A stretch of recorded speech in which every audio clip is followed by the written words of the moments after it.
Hello, this is Phil Barone back again, former mouthpiece maker. So I just want to start out by saying that I don't get any donations for my videos. I don't get any royalties. I don't have a Patreon page or anything like that. I'm just doing this for the greater good of saxophone players and my own therapy.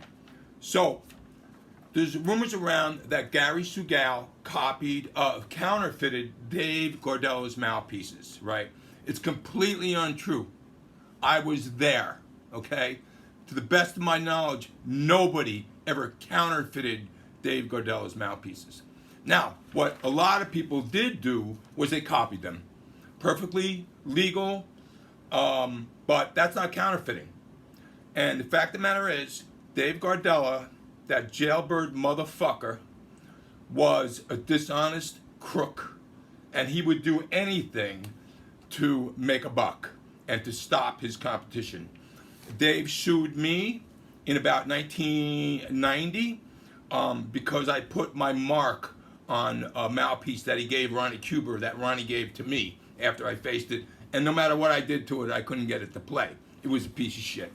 Now, Gary did not counterfeit Gordella's mouthpieces. Copying is a different story, okay? I don't really know about that. And let me tell you something. Dave Lehman was hooked up with Gary, and I can't speak for Gary because I wouldn't. But I wouldn't put anything past Dave Lehman. And with regard to him putting out a book on the techniques of Joe Allard, I've never seen the book. I don't want to see it. I don't have any interest in it because I studied with Joe Allard.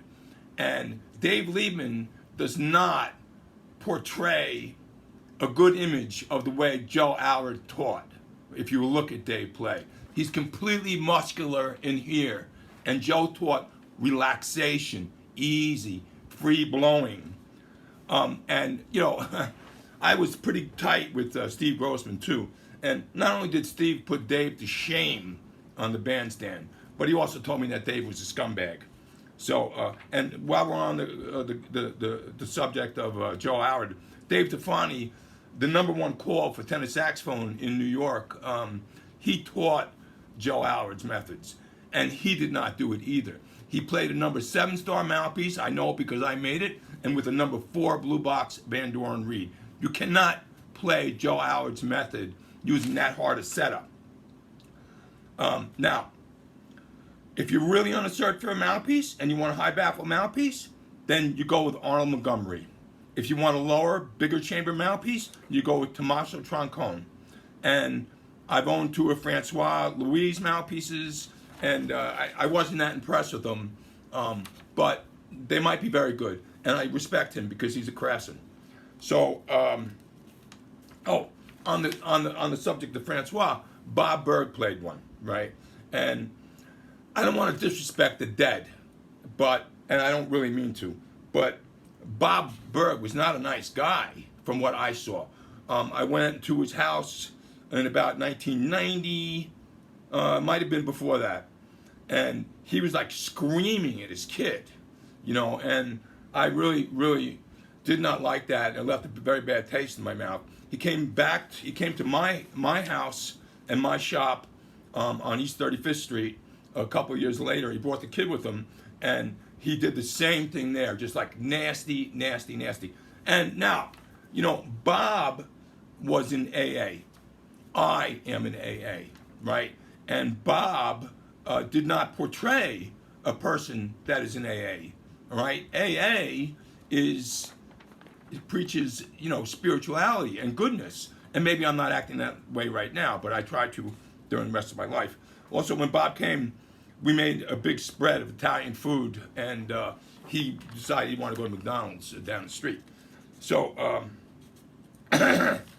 so yes, Tommaso Troncone, he is in New York City and works at Roberto's, and I would imagine after he sees this, he's probably going to distance himself from me, which is fine, you know, but, you know, sometimes the truth is not good in business, and that was a mistake I made. I told people when they came to my shop exactly where it was at. I told people to go home, practice, not to buy mouthpieces, and and like that. And I want to tell you something. 65 to 75% of the players I worked with do not put enough of the mouthpiece in their mouth. You have to cover the whole facing, which on tenor is about 1 inch long. Okay, so with that said, the way to get the ultimate mouthpiece for you, right, is to play one mouthpiece for a very long period of time. So you get to know that mouthpiece intimately with thousands of reeds on it. Only then can you really establish whether you should be switching to a whole nother mouthpiece or not. It will mess you up, and the guys that switch a lot, I don't particularly respect. Jerry Bergonzi, I mean, he's a very proficient saxophone player, and you have to learn to differentiate proficiency and craftsmanship from artistry, right? And, you know, Bergonzi, with all his mouthpieces, he sounds the same on every one of them, basically, and he always will. But he encourages this switching, immediate gratification. McDonald's, you know, it's like having sex with a prostitute and finding out you got VD later on. So, do they still say VD?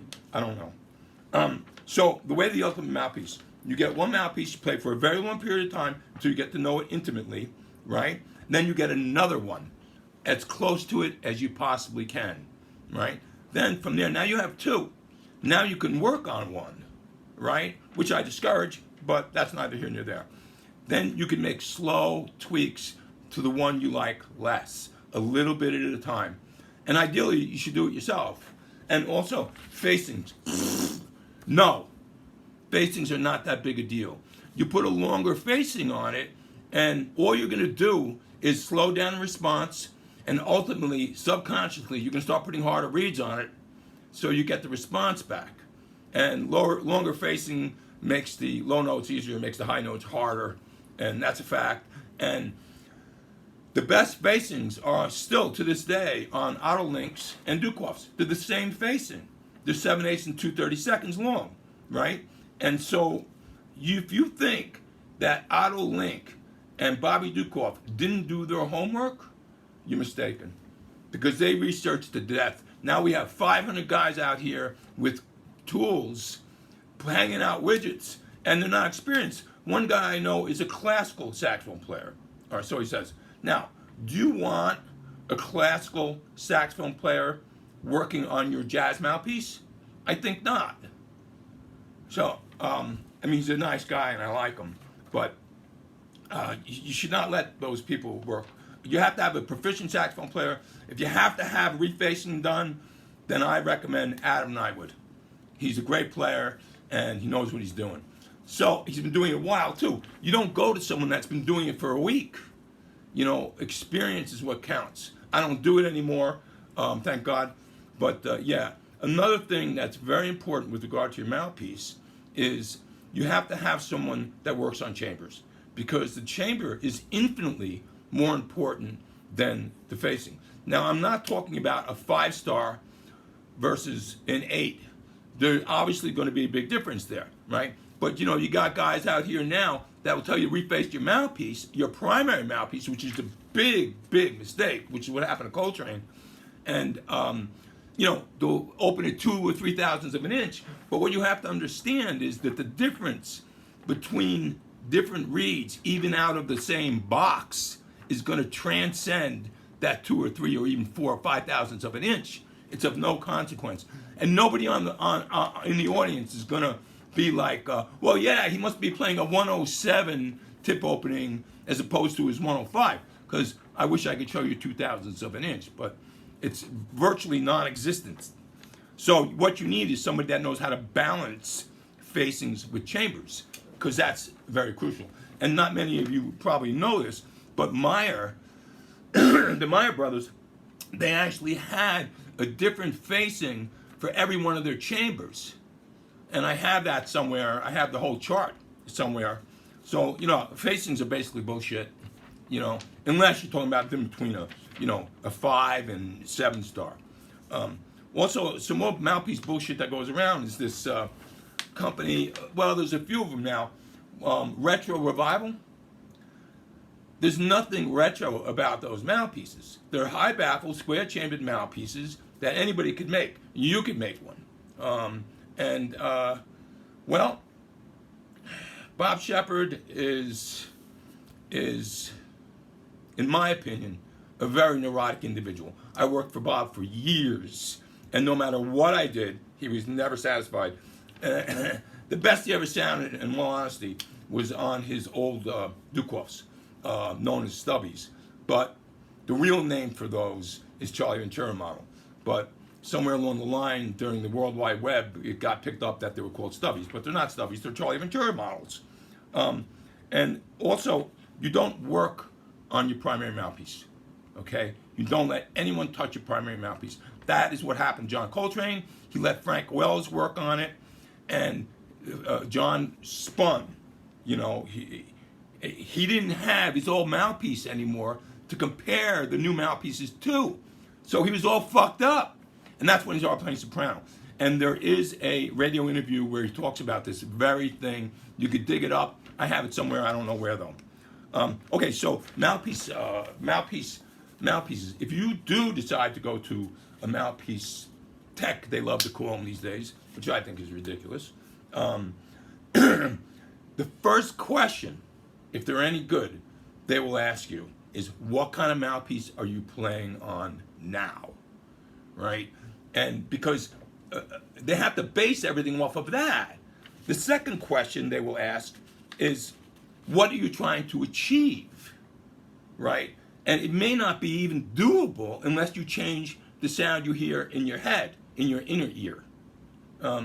So if you expect some great giant change, you might get small nuances, but once you start switching reeds, forget about it. You're going to lose all that. And, you know, there's guys out here now that consider themselves like connoisseurs, and those are the guys that I believe, and in my experience, have given up on being a great saxophone player. You can be a great saxophone player, and I don't mean a player that's just proficient. I mean, you could be, I believe, a Sonny Rollins. There's no reason why not. You may have to look outside of the saxophone to accomplish that. Sonny went on meditation retreats and yoga retreats. He went to India, I believe, for a year. And Wayne Shorter chants. He chants Nam Myoho Renge Kyo. Also, Herbie Hancock chants. So you may have to do something else to shift that thing in your head. And so you stop hearing that same sound over and over. Let's see. So, also, you know, a good mouthpiece guy, I don't know many of them. I think Tommaso is good. I think that Arnold is good. And I strongly believe that Francois Louis is good. They'll tell you if you're bullshitting around. Because I've kicked lots of people out. You know, I wasn't going to spend 8 or 10 or 12 hours with somebody, which I have, and then find that, you know, they weren't going to buy anything. You can't afford to do that in business, you know. One person, individual, came to me. She was there hours, and she bought a mouthpiece. She signed my paper, agreeing to my terms, saying that no cash refunds, exchanges only within 10 days. So she wanted her money back after 2 weeks. You can't do it. It's not feasible. So don't blame your mouthpiece maker if he doesn't give you your money back. Mike Brecker. Yes, I worked for Mike Brecker quite a bit for a few years. And he was a very nice guy. But I had to ask him to go in the other room because it was so bright on his Gardella. It was intolerable. And the upper register. And the right hand was like just sort of like dark and buzzy and bland. Not a lot of core in the sound. And Mike lost some of his hearing and had tinnitus, according to what he told me, if I remember correctly. And so he did, the last couple of years of his life, he was alternating between one of my Hollywood 7-star models and his Dave Gardella MB1, I'm sorry. And there was nothing special about it. It looked stock to me, except for maybe a little bit of polishing on the baffle, but that was it. And you could hear Mike play both of those mouthpieces on the same recording. It's a recording by Kevin Mahogany called My Romance. Mike plays on 2 cuts, and one is on my mouthpiece, the other one is on the Gardella, and you can hear the difference, you know. But of course, Mike's sound shines through, which I never really liked. I always thought it was kind of strident, you know, and very bright for my taste. Maybe I'm old-fashioned, but you know, a lot of notes, you know. And yeah, Mike definitely floats my boat sometimes, but not all the time. So, and to end tonight's rant, I have a picture of me and Jack Mclean. I don't remember where this was. It might have been my Manhattan studio. We're making mean, nasty faces, and we're making big, happy faces. Because when we got together, the fireworks flew. If you want to listen to somebody, if you want to emulate somebody as a human being, emulate Jack Mclean, because he was great. Everybody have a nice night.